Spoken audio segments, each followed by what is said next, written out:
ang Scarborough Cell Group ay maging chapter.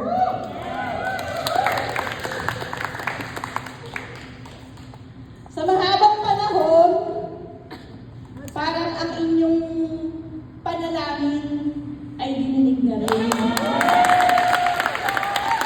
Siguro may malakas manalangin dito, no? Sino kaya yun? Sino kaya lahat ba? Kasi alam ko, matagal na yung hinihiling. Pero alam ko naman, yes, tama po. In His time talaga. At siguro dahil hindi ibinigay doon, kailangan siguro talaga na makita muna kung hanggang saan natin kaya. Amen? So, nagkaroon po ng pag-meeting with the council and board leaders regarding the request na ipadalangin kay Sister May, pero sabi nga natin, maaaring may magaling talagang gumawa ng or mag-drop ng letter, pero ang kailangan natin makaharap yung talagang mga nagre-request. Hindi pwedeng sulat lang. Kailangan makaharap natin sila at naipakita naman po talaga nila na sila ay handa. Well prepared talaga sila. Sabi nga natin, spiritually, mentally, emotionally, handang-handa na silang lumaban. Kaya, after the meeting po, ang council siyempre, kailangan umaksyon.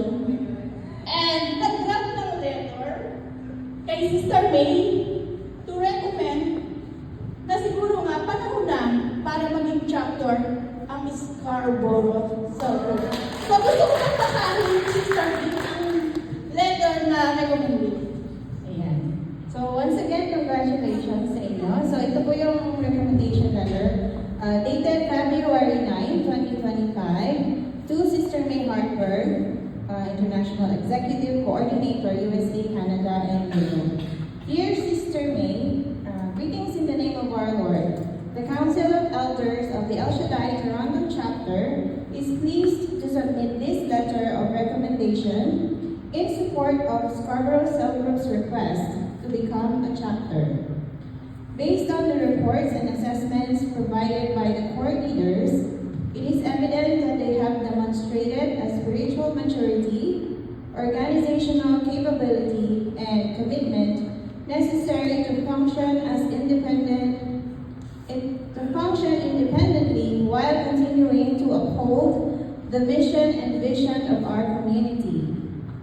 The court leaders' reports highlight their consistent growth, active participation in ministry, and strong foundation they have established in serving their members.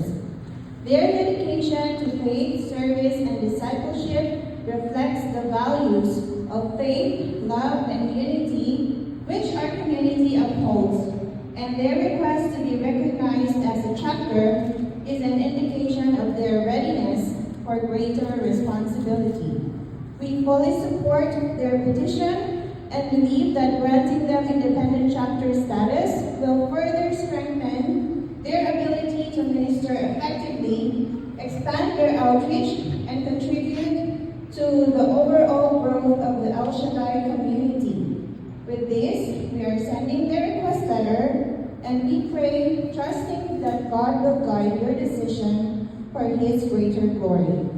Thank you for your kind consideration.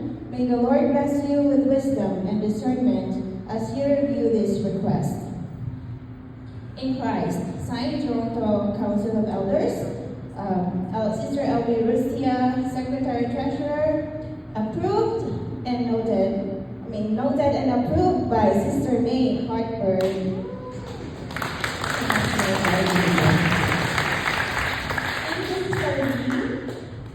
Hindi lang po ako ang nag-sign yan, nag-sign ko lahat ng council. Wala pong absent. Wala pong nag-excuse. So lahat po fully support ng council na maging chapter ng